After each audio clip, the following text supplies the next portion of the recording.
friends, after 65, that deep yearning for peace truly grows, doesn't it? But what if I told you the key to safeguarding your dignity isn't always about sharing everything with family? As an old family doctor, I've seen how the very openness we cherish can, unexpectedly, lead to financial pressures, deepen old hurts, or even quietly diminish your independence. Sadly, many wonderful seniors lose their calm by revealing too much, too soon. Today, I'm sharing 4 deeply personal things you should seriously consider never revealing to your family once you pass 65. By understanding these vital lessons, you'll unlock profound tranquility. Stick with me until the very end, because the 4th secret is the one most people overlook, and it holds the key to preserving your inner strength and joy. Secret number 1. Never reveal the full picture of your finances. This might sound a little surprising, perhaps even a bit harsh, coming from an old doctor like myself. After all, many of you, with the very best of intentions, truly believe that being completely open about your life savings, your pension, your investments, everything you've worked so hard for, will help your family plan for the future. You feel it's the right, the transparent thing to do, don't you? It feels like you're being responsible, making sure everyone knows where things stand. And that's a beautiful thought, born out of deep love for your kin. But as I've observed countless times over the decades, seeing families navigate the complexities of life as we age, money has a funny way of changing how people behave. And sometimes, unfortunately, it's not for the better. Even the ones you love most, your own dear children or grandchildren, can, quite unintentionally, start seeing you through the lens of your bank account, rather than just as their cherished parent or grandparent. It's not that they're necessarily bad people, not at all. It's just human nature, unfortunately, and the pressures of modern life can make people look for solutions in places they shouldn't. This isn't a judgment on your family. It's an observation about how money can subtly shift even the strongest bonds. You see, for us seniors, our sense of autonomy, our ability to make our own choices, is so incredibly vital. It's part of who we are, part of our self-respect. But when you lay bare your entire financial picture, you might just find that your own sense of control starts to erode. Suddenly, every single purchase you make, that new, comfortable recliner you've been eyeing, that dream trip to see the Grand Canyon, even just a nice dinner out at your favorite restaurant, can become an unexpected family discussion. You might start hearing questions, sometimes subtle, sometimes not so subtle. Why are you spending that, Mom? Maybe you should save that for later, Dad. You know, just in case. This isn't usually born of malice, mind you. It's often an anxiety about your future, perhaps their future too, but it can still feel an awful lot like judgment. It's a heavy burden to carry, to feel like you constantly need approval for how you spend your own hard-earned money. And without even realizing it, my friends, you might start living for others' approval, for their comfort, instead of for your own hard-won peace and enjoyment. I remember a wonderful woman I cared for, Eleanor, a kind soul with a twinkle in her eye, who'd built up a respectable nest egg over her lifetime. She was so proud of what she'd accomplished, and out of a desire for complete honesty, she told her children exactly how much she had saved, down to the last dollar. Almost immediately, the dynamic in her family shifted.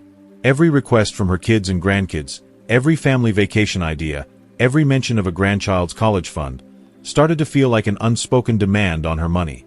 The joy of her financial security was overshadowed by a constant, nagging pressure. She stopped buying herself the little luxuries she enjoyed, hesitant to face the quiet disapproval she sensed from her own children. It stole her joy, piece by precious piece, and she regretted that openness deeply.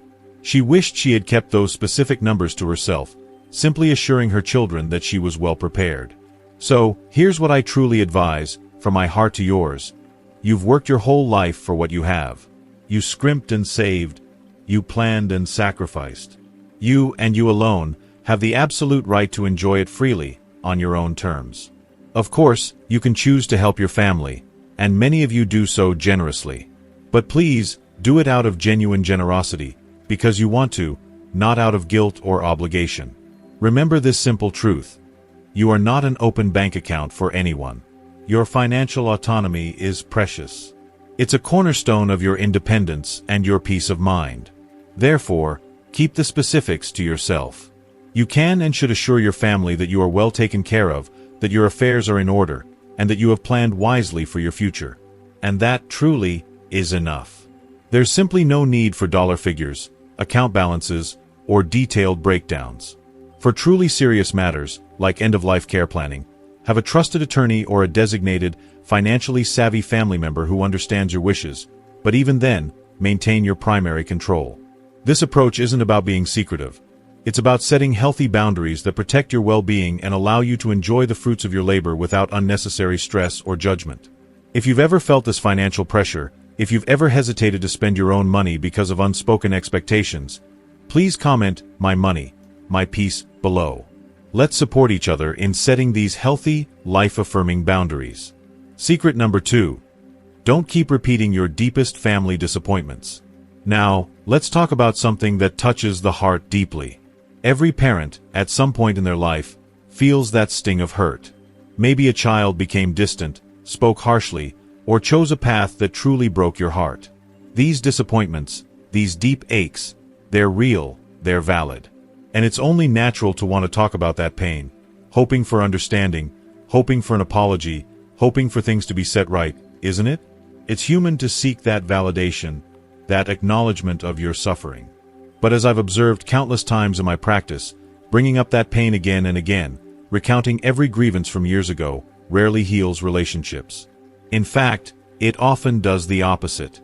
It simply deepens the distance, turning old wounds into fresh ones every single time you revisit them, and reinforcing a negative cycle that no one truly wants to be in. Some elders keep reopening these emotional wounds, perhaps hoping that if they just explain it one more time, their children will finally understand their pain. They feel a need for that specific validation, for the children to finally get it. But more often than not, it just pushes their adult children further away, creating resentment on both sides. Resentment from the child who feels constantly reminded of their past failures, and deeper hurt for the parent who feels unheard. This constant rehashing, this reliving of past hurts, drains your energy, pulls you back into moments you should be moving on from. It prevents you from truly moving forward and finding closure for yourself. It keeps you stuck in a cycle of past hurts, a loop that offers no real resolution, only continued pain.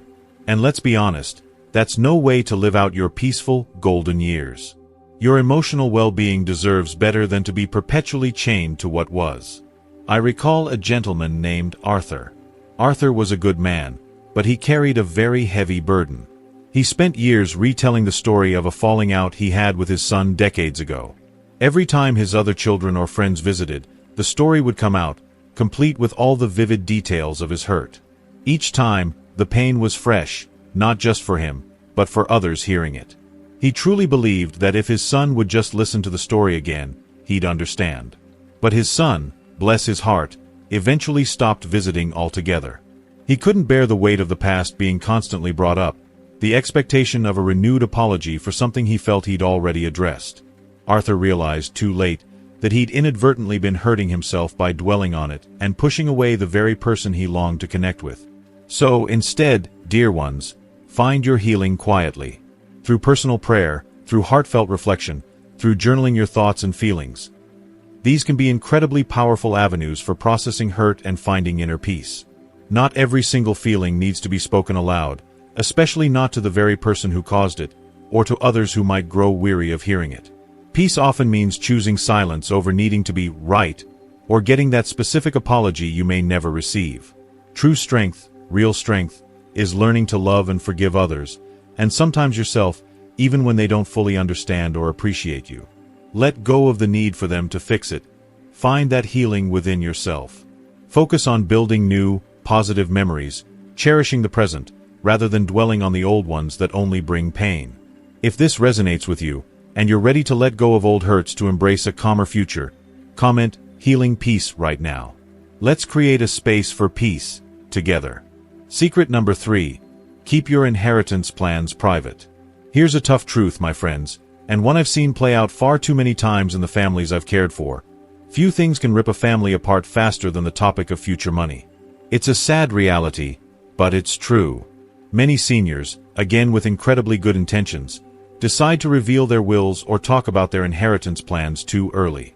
They believe they're doing the right thing, trying to be fair, trying to prevent disputes down the road. It seems logical, doesn't it? To lay all your cards on the table. But here's the rub. Even kind-hearted siblings, who have always been close, can suddenly grow distant and resentful once inheritance becomes a discussion point. It's not necessarily pure greed, though sometimes that plays a part.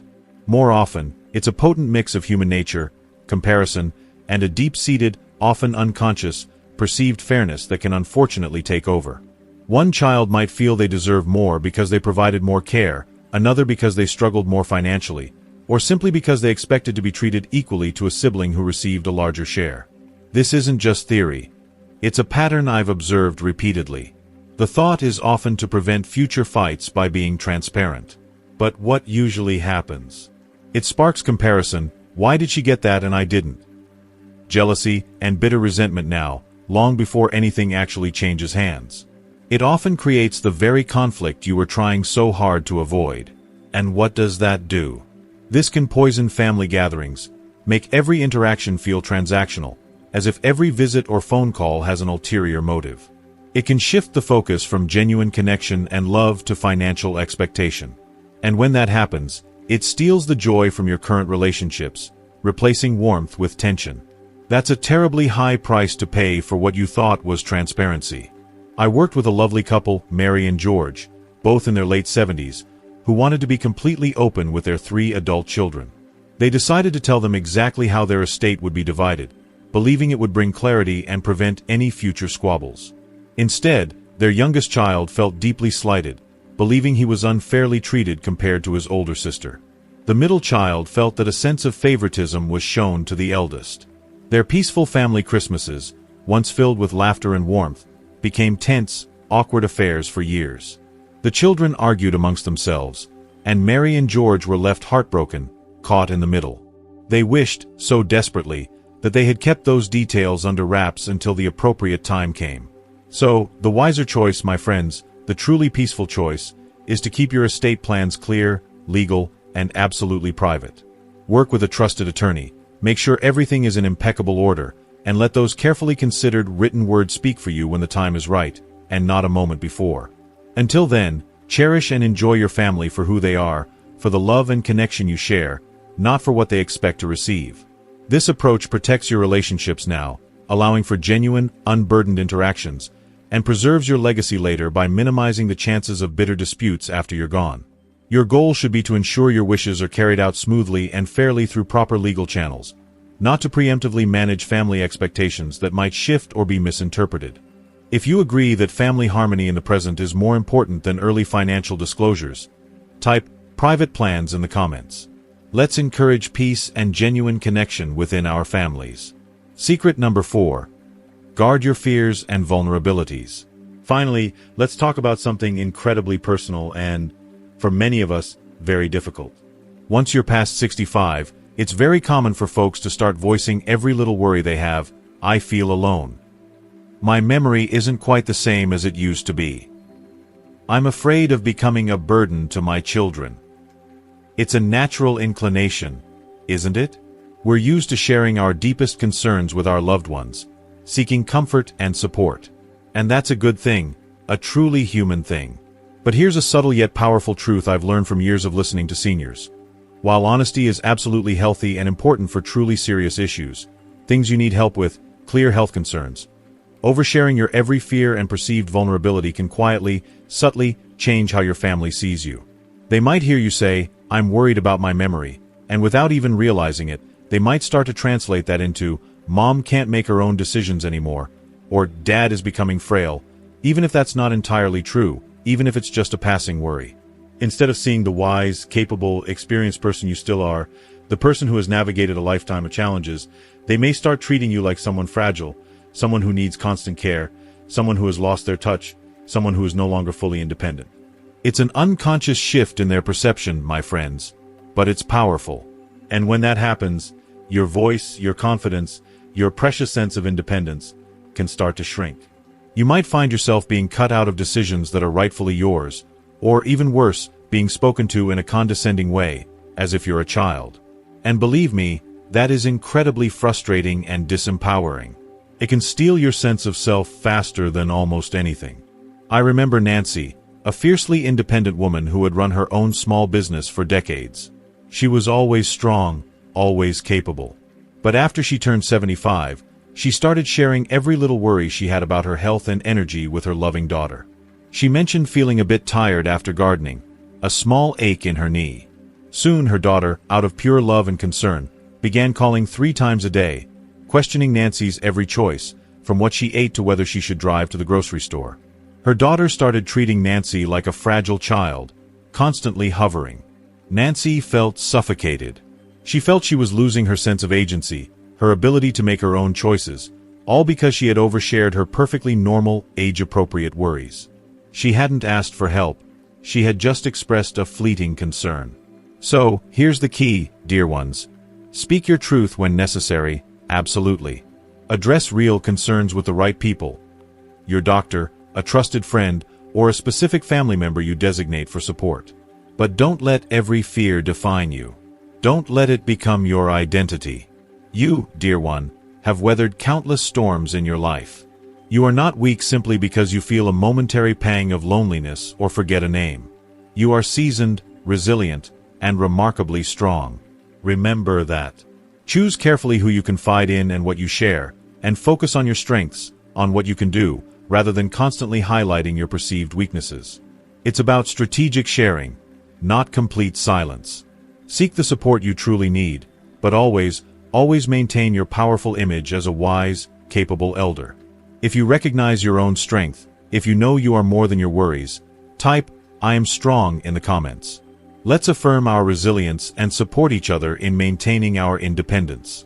As we wrap up our time together, we've explored 4 critical, yet often unacknowledged, aspects of living our golden years with grace and dignity.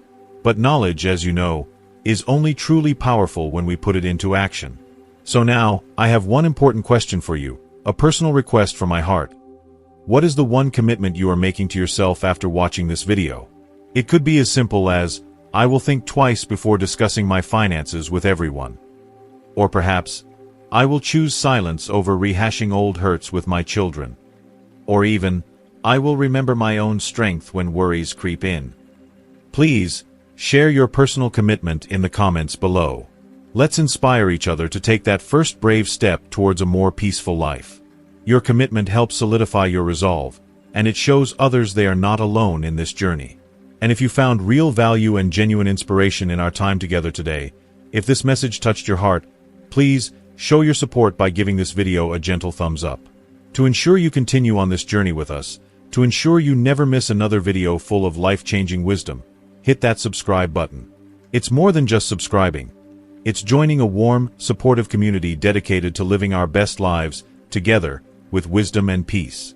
Finally, think of one person you deeply care about, one friend, one family member, who truly needs to hear this message today. And please, take a moment to share it with them.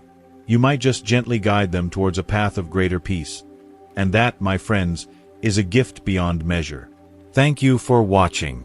Stay healthy, stay wise, and remember, your peace is your most precious treasure. I'll see you in the next video, right here on Senior Wisdom.